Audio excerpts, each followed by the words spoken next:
Today's biggest news is the end of the touristic residency in Turkey. I'm hardly ever the first one to report news like that because I want to see the dust settle before I talk to you, so I can understand, I can comprehend, I can analyze what's happening. The Turkish government came out and said that they're no longer going to issue touristic residency to foreigners who come to Turkey. By the way, remember, you can comment, you can put some likes, dislikes, and you can subscribe to this channel. If you want to hear some analytics, I usually give it to you in some portions. What is the reason? Why would people in the government decide to do this? I'll tell you it in a different story. I have some friends who live in Istanbul, and recently they decided to rent their flat, which they own, and moved into interior so their child can go to university. In Turkey, there are different types of universities. Some of them are in big cities, some of them in smaller cities, and some of those which in big cities, they have campuses or representations in smaller cities. You get the same degree, but you can live in places which are a lot cheaper than Istanbul. Istanbul is becoming very expensive. To live decently, if you want to rent studio in Istanbul, you're looking at about 25,000 lira actually right now. That's a lot of money, you know.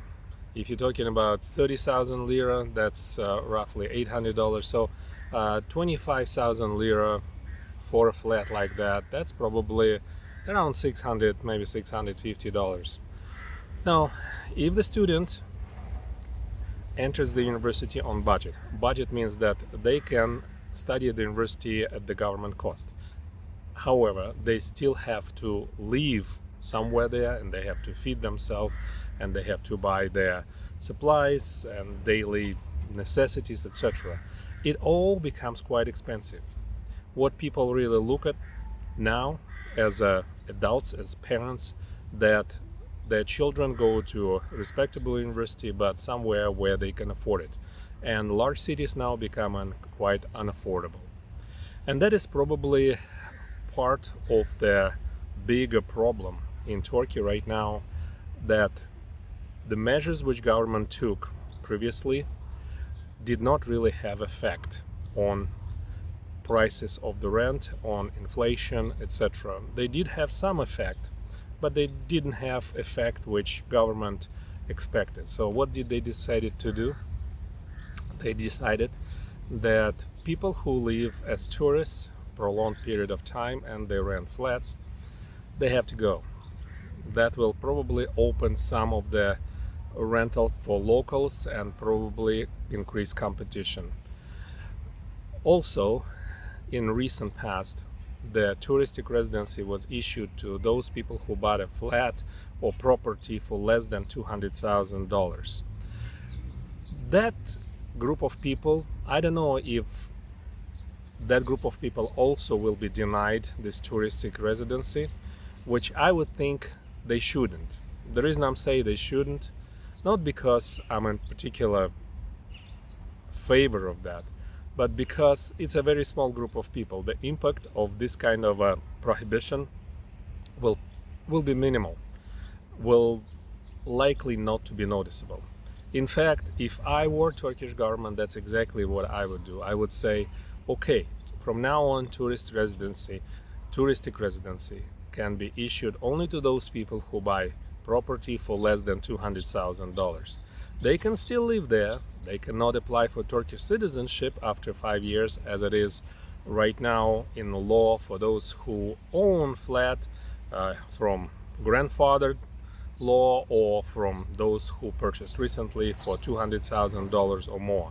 That way they can get the residency and they can live for 5 years, and then they have a opportunity to apply for Turkish citizenship. It's not granted. There is a process which you have to go through. Some people are granted, some people have to wait for a long time, but there is a process in place which does that. So I think this particular measure which Turkish government just created, that is to open up more rentals for locals. And obviously the Turkish government, first of all, they are responsibilities to take care of their citizens, so they're doing what they're doing. If you look at the real estate, what impact will it have on real estate? Honestly, I don't know. Uh, I guess we will see still. If you think about broadly all the foreigners who live in Turkey, and you're talking about people from Syria, from Afghanistan, from other places, the number is large, very large. If you're looking at those people who actually buy properties, only 2% of the properties in Turkey purchased by foreigners, and that number is declining. So that is probably not going to make much of a dent in this problem.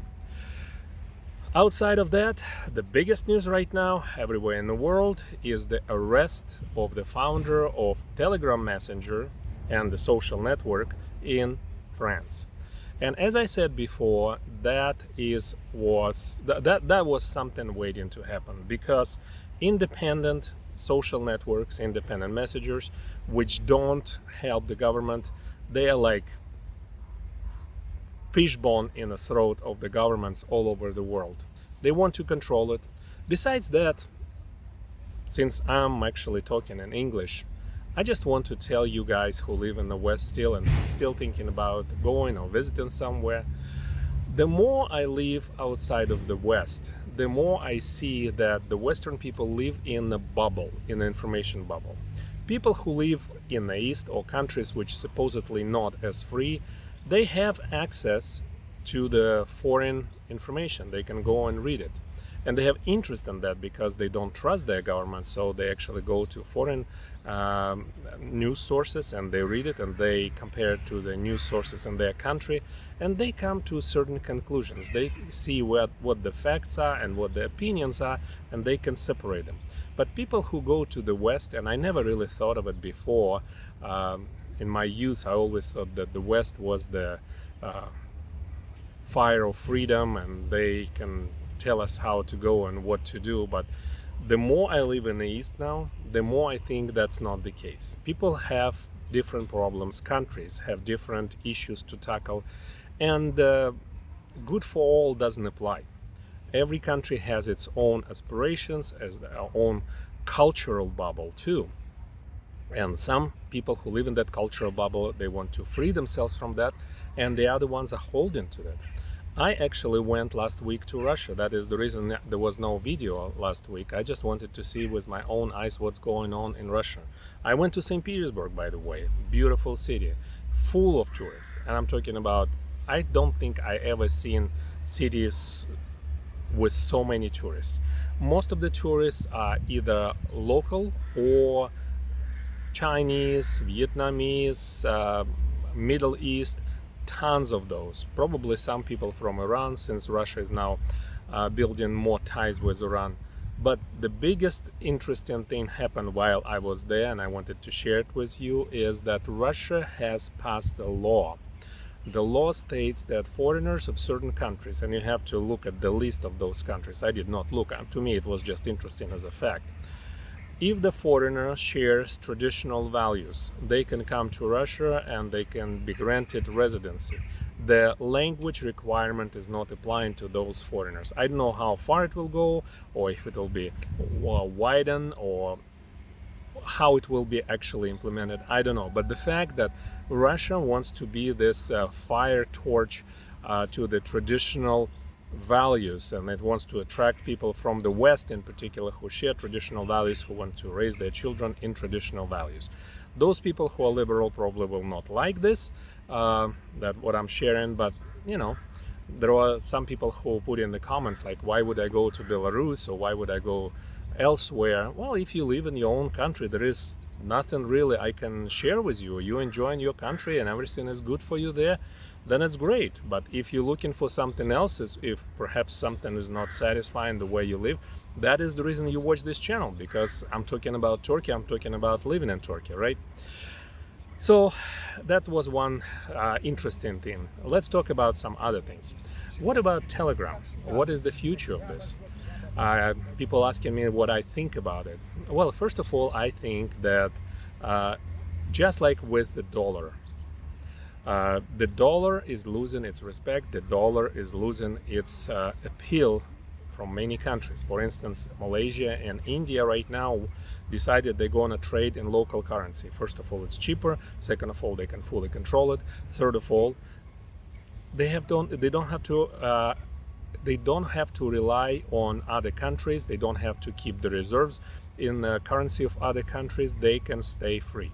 And the information is something of the same kind right now, because we always relied on information from the West and thinking that it is true. The further we go right now and the further action the West takes, the less we rely on them, the less we believe in them. And I think, just like with the dollarization, some people say, oh, it's over. Other people say, no, it's not over, and it's probably not going to be over for a long time. I've heard this talk for the last 20 years, probably more, that dollar is over. It's not. But the trust and respect of that currency is becoming less and less. And the reason for that is because it's not used for its intended purpose.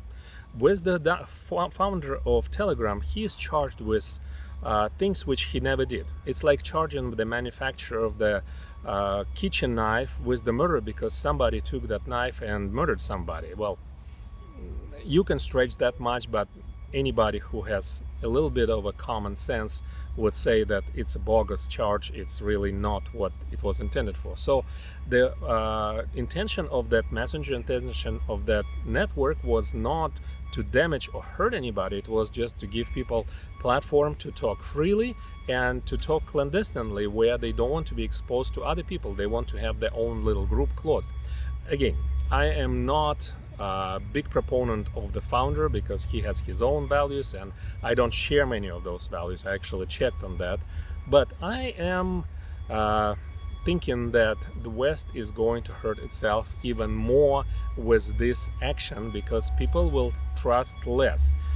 The truck started moving and taking care of the garbage near the house which I was sitting in, so I decided to make a little walk and finish this video.